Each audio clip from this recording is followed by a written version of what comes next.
Good morning and welcome to our webinar, Spring Tune-Up Digital Workshop. We are session 2, Get to the Point, Crafting Web Content That Shines. So excited that you could join us today. And my name is Nick Fry. I'm the Manager of Business Development with Tourism Nova Scotia.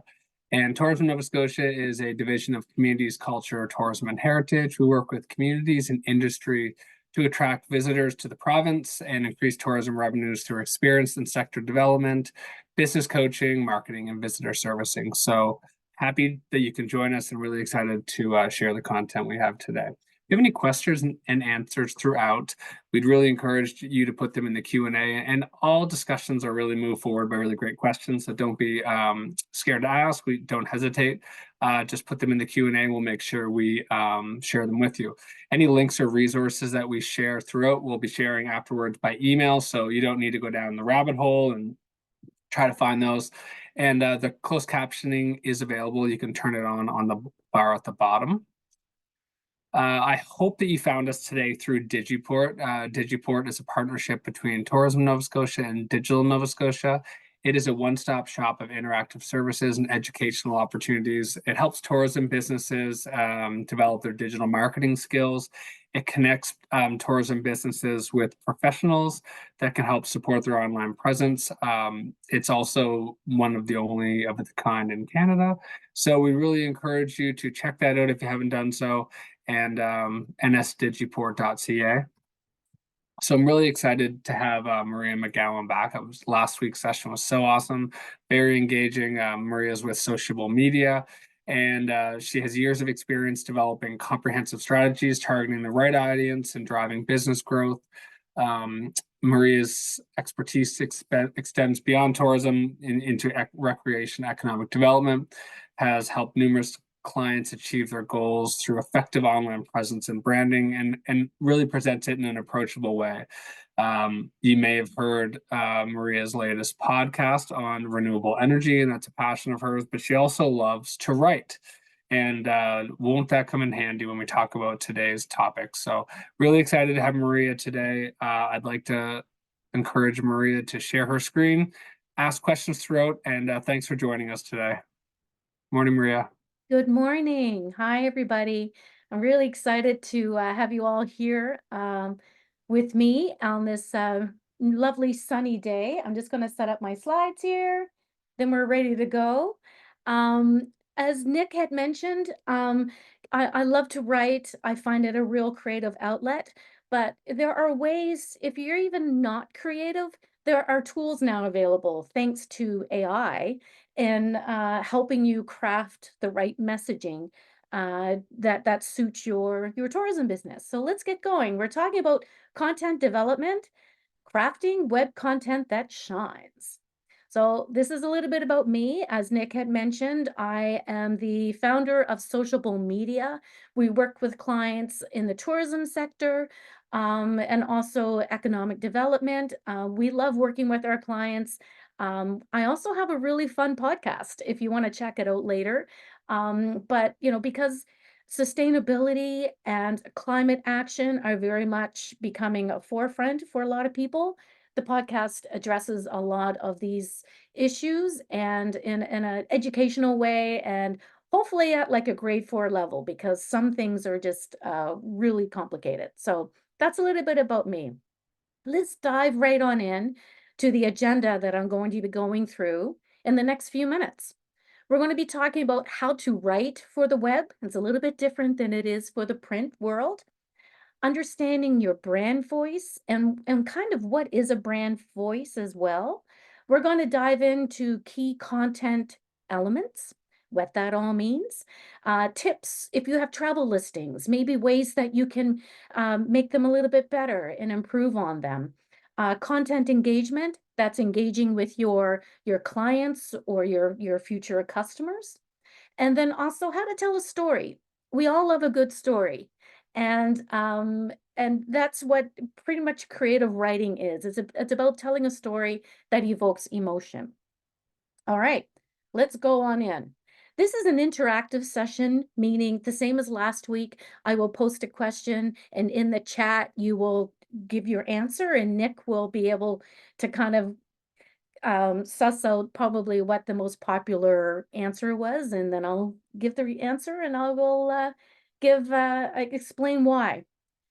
But first of all, we need to look at what motivates people to travel. And I know that we all travel, but there are different reasons. But when you understand the why people travel, the how, what they like to do when they travel, then you can kind of shape your products and services and the way that you talk to them to appeal to them. And it's very much doing your homework here. And as with anything, you probably know the type of audience or the type of visitor that you want to attract. So you want to write in a style and in a way that reaches them. One thing I want to point out is the explorer quotient, EQ. And I don't know if any of you have heard about this before. It's quite popular in the tourism marketing world, where it breaks down based on social values and world views. And this was crafted after a lot of research through the years from Destination Canada. They really looked into the patterns of international travel and what motivates them to explore. So, Tourism Nova Scotia, they've identified three groups that are really great, which are great reasons based on research. People want to come to our province. They want authentic experiences. They just don't wanna they want something that's unique that they can go home and have some bragging rights about. They want us to explore culture, and boy, does this province have culture. We have a lot of great history. We have a lot of wonderful experiences that people wanna have in the cultural way.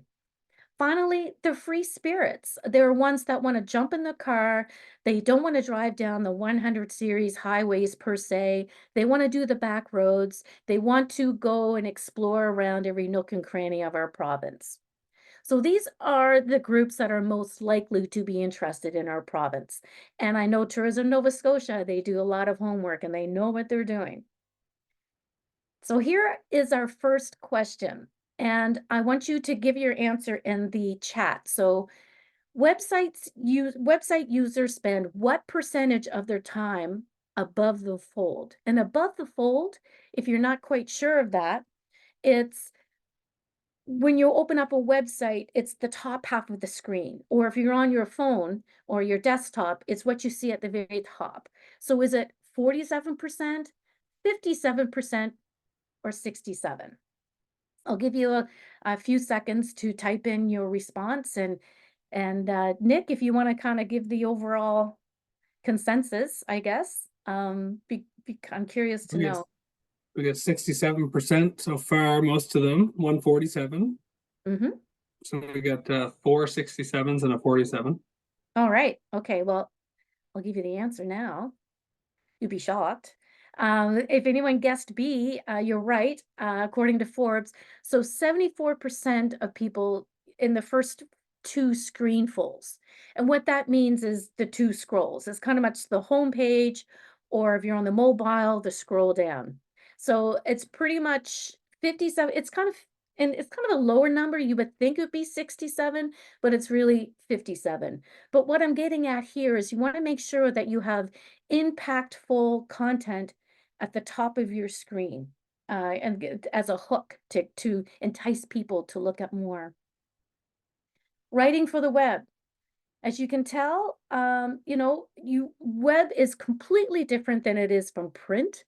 It's very to the point. There's no fluffiness. You need to have a clear, logical structure. And I'm going to talk about headings, subheadings, paragraphs, to break up the text to make it easy to skim.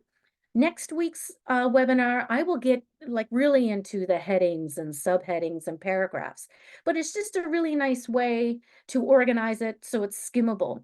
As you can see down below in the image, it's a newspaper. So newspapers, you can tell some things were all caps, some fonts are bigger than others as a way of grabbing the attention and where the eye falls. So we're going to make sure that that is good content to put in there. But a couple of other examples of how print is different from website. Web readers they want quick, relevant. They're scanning. But print people, they're likely to read more in-depth knowledge. It's quite well known that, they want on the web, they want more conversation. They want more of an informal style than print readers. And they want a personal and engaging voice. So web is a little bit more personal. You can be a little bit more formal in the print side. That's pretty much the difference there. So, and also writing for the web, you want to make sure you want to define your purpose. So, are you trying to entertain? Are you trying to persuade, inform? Depends on your business, and what you want people to know. What actions do you want them to take? Do you want them to sign up for a newsletter? Do you want to book a tour booking with you? It's like, as I mentioned in the beginning, understanding your audience is very important because that gives you a really good way of knowing what their needs are.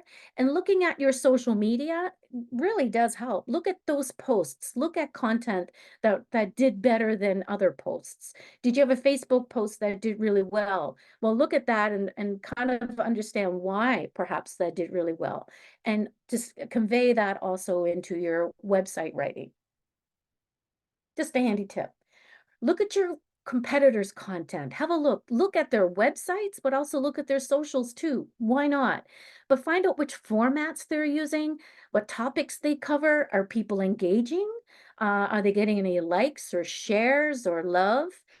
And how often, do they publish to the website? Do they have a current blog? Are they posting to it frequently?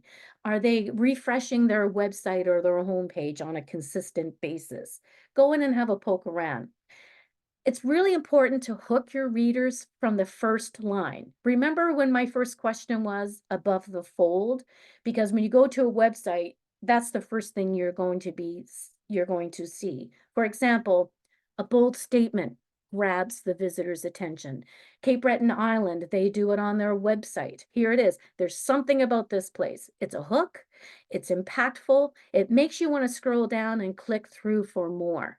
Find your something. That is the call to action. I love how makes me curious. It makes you want to discover more about their website. Writing for the web, make sure your copy is scannable. Unfortunately, our eyes are flitting all over the place. We're bombarded with information these days. So you want to make sure that what you write is not just taking up space. They scan, they skim. One thing that I really like to do is put the conclusion at the beginning. Like really just have a few sentences or one sentence that really just puts at the end and then explain why after that. That's a really nice tip that I like to do. Help readers navigate through your website. Embedding links in your content are really helpful. In fact, for SEO reasons, it's really nice. It's called internal linking, where you can link to other pages on your website. Search engines really like that. And I'll dive into that more next week as to why. Proofreaders are so important, a second set of eyes for you when you don't have it, but even for grammar and so on. I tend to really like Grammarly. WordTune is a popular one, Pro Writing Aid, and Jasper. I tend to use Grammarly, Pro Writing Aid, and Jasper, and they all have Chrome extensions. So you can download them. So if you're typing an email, it will help you even fix or rewrite it so it's in a better way and it's in your voice. Very helpful. And I wish it was around years ago, but it's definitely a big assistance and great, awesome tool. Talk to your readers like you would talk to a friend, getting back to more of a personal approach to when you're writing on your website. Instead of saying, we can be contacted, or, we can help you, to say you. Change it around, flip it to you can contact us. You can book a tour with us. You can stay with us with your awesome family. Bring your pet, something along that lines. Make it a little bit more friendly and use clear language that's easy to understand. So adverbs and adjectives, limit those. Use short sentences, get to the point. Understanding your brand voice. So we're going to move on to brand voice. And if I recently, last October, I climbed Kilimanjaro. It was crazy. Never do it again. It was amazing. Never do it again. So this is a little bit about my brand voice. And as you can tell by these photos, the photos themselves, you can tell I'm a little bit of adventure. I'm an explorer. With the explorer quotient, I'm definitely the off the trail, try something new and authentic. I'm that type of explorer. But that is my brand voice. And if you're using it with your company, you want to make sure that it's consistent across all channels. It's on your socials, it's on your web, it's in your print. It just doesn't change. And you want to be, like I mentioned before, consistent. So the brand voice essentially is your company's personality. You want to be casual? Are you eco-friendly? Is it very important that you have a sustainability footprint? Are you trying to reduce that? Are you formal? Are you youthful? Are you trendy? And of course, your personality should match the type of visitors you want to have. So you're matching their personality with yours. It's pretty much a blend here. Also, think of it as a person. If your brand was a person, what personality traits would they have? How to find it. So look at your best performing quotient, but think of the explorer quotient, like I mentioned before. Yeah, look at your best performing content. That's what I meant to say. And that's on social media, what I'm referring to here. But also with your website, if you can get into the back end and look at your analytics, find out which pages of your website are getting more visits than others, and that will tell you. It's a little bit about the three little bears. Is it too big, too small, or just right? You've got to find it. But make sure it's not pretentious. You want to make sure it's not too serious, not grandiose. You're not making guarantees that, just doesn't fit, could be off. It's not unfriendly or just you'll find it and you probably already know it, but you just need to be consistent with it all throughout. Now we're going to jump into the headings and the paragraphs and the call to actions. And some of this implies that you have access to the back end of your website where you can make edits, because this is where you can notice headings. And what headings are, they're easier to read. It's a larger font, it's larger text, and usually it's an H1 tag. So it helps you organize the content on a page. It's larger, than the others. Choose one font on your website, for all of your headings on your website. Try not to have more than one. That's more for consistency and customization and style, which we talked about last week. It's nice to be consistent throughout. As a general rule of thumb, shouldn't have more than 3 fonts, like your entire website. So this may be shocker, but it all goes down to brand. It all goes down to how it all looks. One font for headings, one font for paragraph text, and another font for another part of your website. Maybe it's for just, image descriptions, perhaps, or contact us. At the end of the day, you want to write meaningful content. It can stand on its own and can be understood out of content. Short and direct. Why they matter? Well, headings matter because they are searched and they're organized by search engines. And if you have access to the back end of your website, if you ever see an H1, that is the title, H2, subtitle, H3, subchapter. It's just a way that the website can be organized because search engines look for these types of organization. They go after the H1s and the H2s typically. Next week, this is a teaser. I get more into detail about that. But also an important point about headings as well is they rely on them, the visually impaired, for screen reader technology. The screen readers, they read header tags. little inside tip there. Paragraphs. Formatting tips for a paragraph. Because we all skim, we're all buzzing around, so you want to use proper spacing. Try not to have your words too close together. Make sure you have enough breathing room for your eye. There's a little bit of white space. Headings and subheadings break up the content. I love bullet points or numbered lists. For some reason, if you just kind of go through really quickly, use a readable font size and style. I typically like to use 16 points and up. That is my favorite. I start at 16, and then for the paragraph, for a header, I might go to about a 20 or a 24 uh, point font. Typically, that's where I kind of work around that. Italics, I'm not a big fan. A lot of people don't use them. And same with all caps, which can appear that somebody's screaming. Use keywords. We'll talk about that next week. But if you put keywords in your paragraphs, it really assists with your SEO and can improve your website ranking. Skim friendly. And what I mean by that is avoid using long paragraphs, use short sentences, break them up into shorter ones.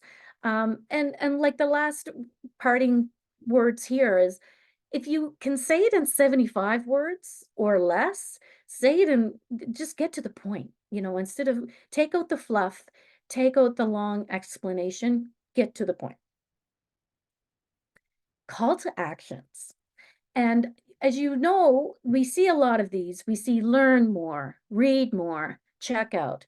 And when I design websites, I try to veer away from that because you want it to have a little bit more action-oriented words. For example, let's talk about dig deeper, get started, go now, start now, read on, take a look, see how it works, discover more, find out more, get the details, explore further. So you can see these words are a little bit more, can fit into a brand voice very well, and take them as you are, because everyone sees the read more, learn more. If you want to take a break away from that, perhaps these ones would be good ones to use. Now we get to another question. So this is time to wake everybody up. What percent of small business websites lack a call to action, which can impact their ability to convert website visitors into customers? So what percent lack a call to action? Is it 40%, 60%, or 70%?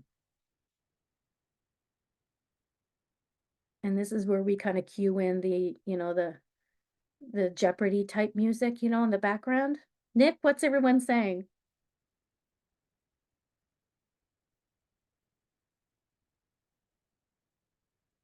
Sorry, I wasn't coming in there. It's actually mixed. A lot of 40s, 60s, 70s. Yeah. Yeah. Okay. Well, it's 70. A lot of small business websites, they don't have call to actions, which really can be helpful for, like it says below, converting those visitors into an actual customer. Just make sure you use those call to actions. They're important to place. Now we're going to jump in to images and media. And this is an interesting note that the National Academy of Sciences, they did some studies where people remember more of what they see than what they read. And also, if you're looking at the culinary side of things, they'll remember how something tasted, or they'll remember the feeling that they will get when something is tasted. So it's very similar to images as well. Keep that in mind. So you want to make sure you're using complementary text with your visual elements to help prove your point even further. And ways that you can do that is through high quality images that are copyright free. And if they're not, or even if they are, give credit to the photographer. Be authentic, steer clear of stock images. You'll probably tell about 90% of the images in this presentation, or even 95, are my own images that I took myself with my iPhone. Balance text and visuals. They break up, they break up things, they highlight the key areas, use it to assist, but don't rely on them to only be your message. Make sure they can really go hand in hand with one another. Optimized for the web. So photos can be big, but you can use Canva if any of you have that to resize your images. JPEGs tend to be smaller. PNG files tend to be smaller than like a TIFF. So make sure you keep in mind, what the size of the images, 2 MB and under what I would recommend. Emotion based. Photos are wonderful when they have an emotional attachment behind them. Um, and it could be a pet, or it could be people, it could be something happening. Um, People tend to like people, and they also like dogs and cats, that type of thing. So it's emotional based if you can. Video. Videos increase, the user experience on your website. Contrary to belief, embedding does not slow down. Let's say you want to embed a YouTube video or another type of video. It doesn't slow it down, which is really great. Vimeo is another popular site to embed from. You just insert the link uh, within. Be authentic. What you can break down longer videos into segments. They can also be used on social media platforms. For example, with my podcast, it's a video podcast. It's 20 minutes long. Instead of sharing the whole entire podcast on Facebook or on the website, I can chunk it down, clip it into about 3 or 4 or 5 segments, and share those. It's a really nice way to break apart the information and put them on your website or your social media channels. It builds trust. There's a lot of great video watchers who are out there who enjoy watching videos. A lot of questions I receive about the length. You want them to encourage action, like a call to action. But as long as they're short, 15 to 16 seconds tends to be it. TikTok, there's a reason why it's booming right now, because they're short, fast. The content is easy to digest. But if you're using videos to educate, tends to be a little bit longer, because you want to teach them something. And you really want to make sure you're answering the question, why should I care? You want to remove the fluff, get to the point, be sharp. And typical length there is about 1 to 3 minutes for web. I cannot have this presentation and not give a shout out to the Digital Asset Library. I've used it through the years.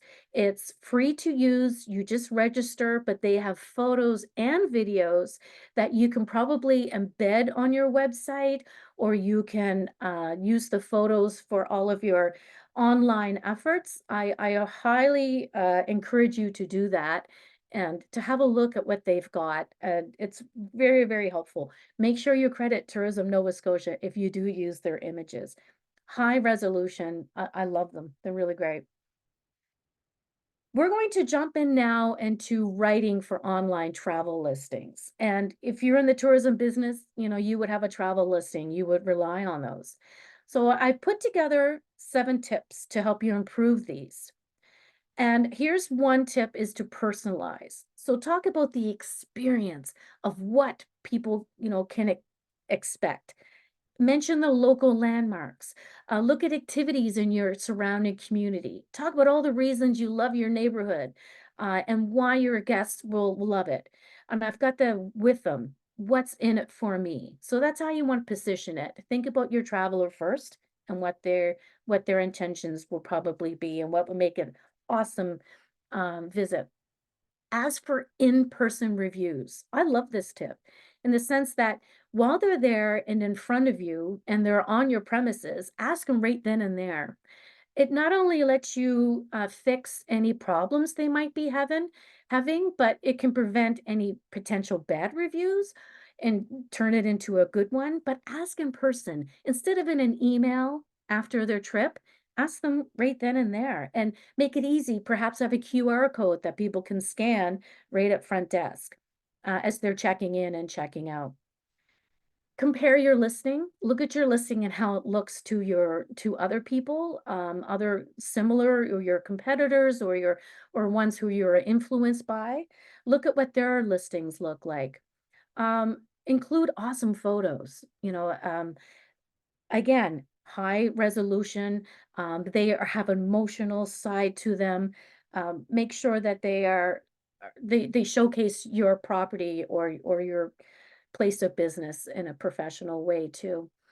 Add booking links so people can, does your website, is it secure? Make sure they can book tickets or make a reservation right then and there. Make it as easy as possible to do business with them. Provide more than a phone number, add your email, use your social media links, your web. Can people text you perhaps? A lot of younger, people in their 20s and 30s, 40s, they love to text, and that's important to put in there. Keep your listing fresh. Try to go in and keep it up to date, a couple of times a year. Change your photos around, keep your primary image, always consistent and the same, but, shuffle the other ones around. But use your free listing on novascotia.com. I hope that you all have a listing here because that's very invaluable to get your company out there and your business out there. They do a lot of great work to promote this province. And if you can create that free listing, that would be awesome. All right. We're going to talk a little bit about AI because it's being used. It's very strong contender. It's interesting here because I went to ChatGPT and they told me, if I wanted to go culturally explore something, it tells me what I can do if I want to go to Parsboro, let's say. It will plan out my whole itinerary. I have friends who went to Japan recently and they used ChatGPT to plan their entire vacation and things to do day by day based on where they were visiting, where they were staying. It was amazing. The same can be done for Nova Scotia too. Chatbots are really interesting. They're being taken on by TripAdvisor, Booking.com, the major players. They're using them to provide customers with recommendations and suggestions on things that they can do. Content engagement. So keeping your audience interested and engaged while online. It's not all about you. I mean, we need to change our conversation and how we display ourselves. We make sure the content is interesting. Instead of saying contact us, you can contact us. Change the dialogue around a little bit more. Speak to them to stop the scroll and how it can serve them. So what's in it for me? I always say that over and over again. Think of that in the back of your mind. Why would somebody care? Why would somebody be interested in this? And because we're emotional beings. This is my neighbor's dog. This is Carly.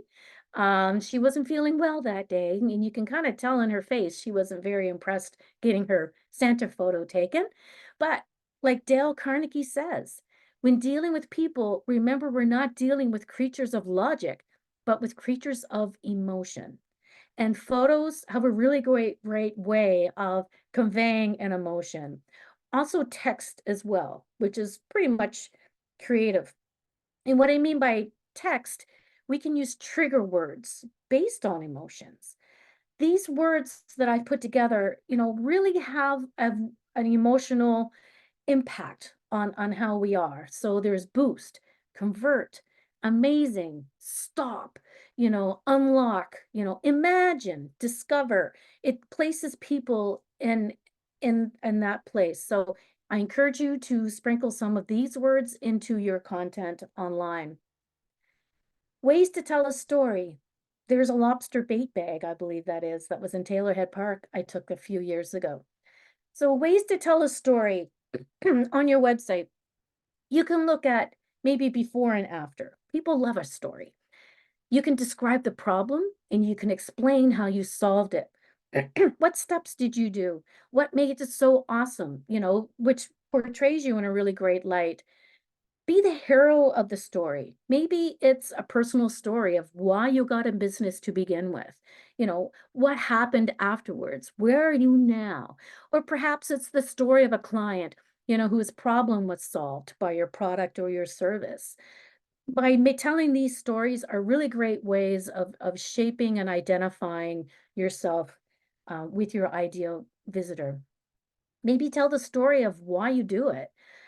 How often, it's not why they do it, but why you do it and how they can feel when you're doing it. So most say what they do and how they do it, but often not why they do it. Tell your story. And tell a personal story is another idea as well. Maybe it's life lessons that you required, or maybe it's, um, I'm sure we all have a reason why we got into business to begin with, and why we love it so much, and why we love our visitors, and we do this day in, day out. AI is great, but humans, we excel at storytelling, and we always will. AI will never quite get it, in my opinion. So work with travel writers and social media influencers.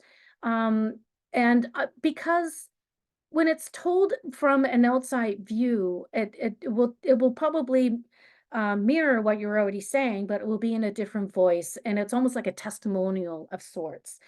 Social media influence, they don't have to have thousands and thousands of followers. They just need to be anybody who was online, who was active online. You don't have to have a million followers to attract. You could have 1,000 followers, or you could be really well known in the community. They're micro influencers, is what they're called now. So it's a cost-effective way. It's a way to get yourself in front of a new audience.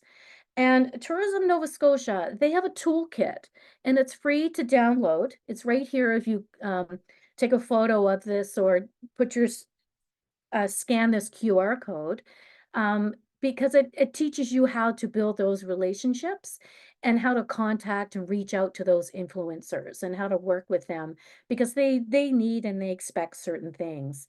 I encourage you to do that. Like I said, it could be a matter of giving them a one night stay or giving them a breakfast or giving them a welcome package. There's all kinds of ways you can work with influencers, and you don't have to break the bank by doing it. So AI and content creation. So I went to ChatGPT, and if you can see, it's really hard to read on the screen here, but in the red box, this is what I typed in. I said, plan a 3-day trip to Parsboro, Nova Scotia for 2 adults in September. That's all I wrote into ChatGPT. And down below is my whole itinerary, like day one, morning, afternoon, evening. It's all categorized for me. So make sure that you're online to be discovered by ChatGPT, to be discovered by AI. And in fact, I also use ChatGPT just to try out what it would look like for a content calendar for social media or for a blog, and it broke it up into weeks for me. Like week 1, I could do a post about World Oceans Day. I could share educational content. I could also talk about a special discount. I can talk about kayaking. So it gave me hints and ideas of what I could write in my social media based on what I typed in and the type of business I was. Just wanted to test it out. So to conclude today, I want to talk about some of the key takeaways. So hook your readers at the start. Think of above the fold. A bold statement immediately grabs the visitor's attention. People read, they scan and skim. Put the conclusion at the beginning. I love that tip. balance text and visuals so they can work together. They can play on each other, but don't rely on only one to be it. There's a balance there. Short and meaningful text, as I mentioned, you can contact us rather than we can be contacted. Make sure it's emotion based. We use ones that are appropriate, they're engaging and relevant to your business. And then lastly, be authentic. Be you. Talk to a friend.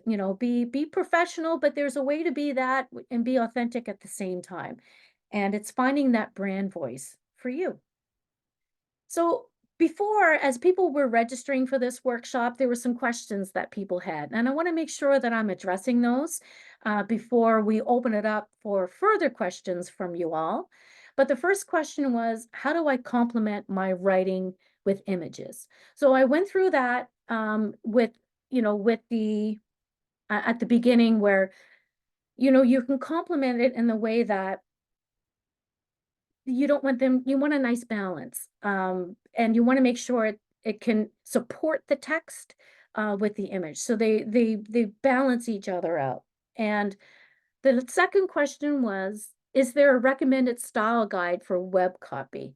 Definitely there is, and that is what I mentioned earlier on about headings and paragraphs and subparagraphs and using bullet points. That's pretty much the style guide. You want to have an impactful heading followed by a smaller font, followed by a smaller font. So that's pretty much the style guide for web copy. How often to update content? Well, this is fantastic for search engines. That's why blogs are really good. Try to update your content at least once a month, to keep things fresh because search engine crawlers are constantly looking for updated, valuable content that isn't just adding to the noise. It's valuable and they will reward you with that. Could you explain how to add Chinese language content or a way to embed an online translation function? Well, I looked into this, and one that's free and it's really helpful is Google Translate. And it's translate.google.com. And you can pick any language as your prominent one, or you can have your visitors choose whichever language they can do it. It's not perfect. It may, um, as with any Google sometimes will misconstrue a local word, but it helps. It's definitely a helpful one. You can pay for ones as well, but Google, does a good enough job. How can writers ensure that their web content stands out amidst the competition in the online marketplace? That's another awesome question. And you really want to look at what your competitors are writing. What's their style? Is there engagement that is there? And you also want to make sure that the information is relevant to your visitors and it is impactful and it's emotional based and it answers their question in a simple, quick, easy way. All right. So book a one-on-one consultation with me. If you register through Digiport by scanning this QR code, it's free. I encourage you all to do it, and you get 1 whole hour with me, I believe, and I can look at your website together. It can be customized. I can find some solutions to you and create some recommendations for you. I take advantage of that, but also take advantage of the content that I've written. You can download some really great workbooks that I've created for Digiport in Tourism Nova Scotia. And some of it's around boosting your engagement rate. And I talk about email lists and building those out. So take advantage of that. And then next week is the third and final workshop where I talk about SEO strategies, and I'll hope that you can all join me then. And as well, you can find me on LinkedIn, which I have a lot of really great information on there. And feel free to reach out. I'd love to have another conversation with you. Okay, Nick. That is it. We can open up the floor for questions. If anybody has any, you can type them in the chat, and I'm ready to go. So we have a comment. I'm concerned about how much chatbots are being promoted. I like to think I keep up with the tech, but chatbots make me crazy. Are people using them because they're helpful or because we're being forced to use them? I do Mhm. not want a bot on my site. You don't want them on your site? Is that what the question They was? do not. Nope. So It's they're probably kind of saying like everyone's saying I need one. I don't really want one. Do I I really know. need one? Yeah. The thing with chatbots is you need to create rules of engagement for the chatbots. I mean, you need to program them. I know last week I quickly went through, and there was even a workshop about chatbots. I think it was a month ago.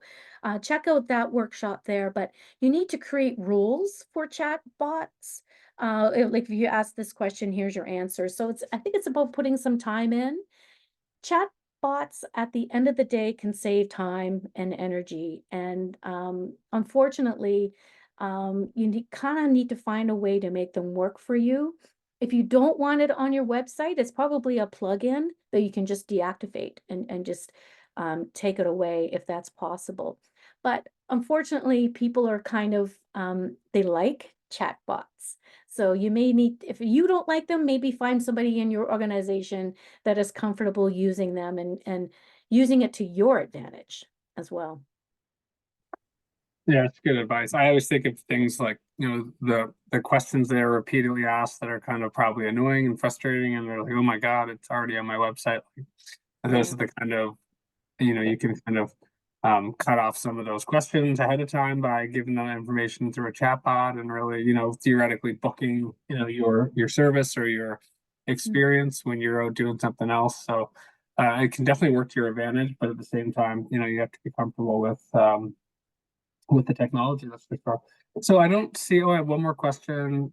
Terry said, do they like them or are they being forced to use them? Maria can answer that, but I mean, I would say it's a small B&B. I Mhm. mean, it's a new technology that people are adopting because it's helpful and it's helping them save time and money. Mhm. Um, but I'll let Maria answer that, of course. Yeah, so the question was how can you not use them at all, or how can Well, you I think the question was more like, do they like them or are they being forced to use them? who's they? Is that the visitor, I wonder? I mean, I think it's businesses that are using chatbots, I'm assuming, and this person runs a small Yeah. B&B. Yeah. You know, Oh, the visitor. Oh, okay. the visitor. I don't know you don't have to. You can always ignore a chat box and you can always have your FAQ session. If you're getting the same questions over and over again through your chat bot, you can have an FAQ, which is really helpful. They're really popular right now. They're kind of the thing.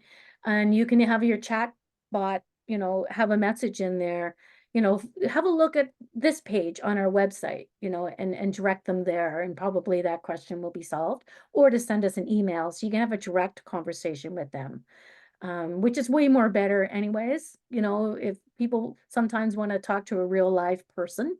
So give them that option to get away from that.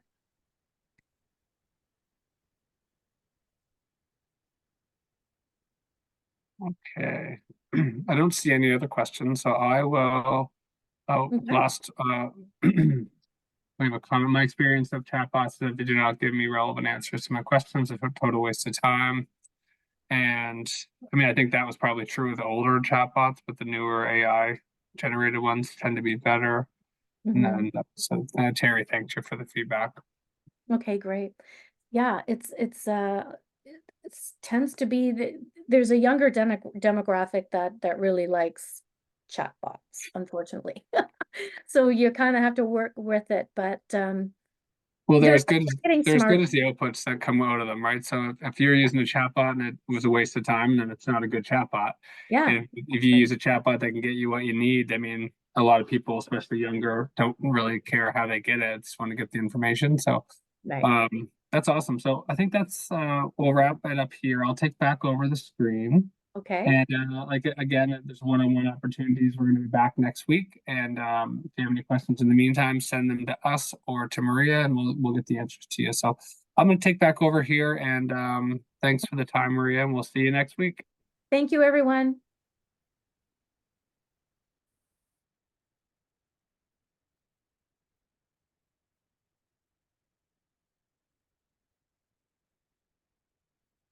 Okay, wonderful. So that was an excellent session. I'm so glad that you guys could join us today.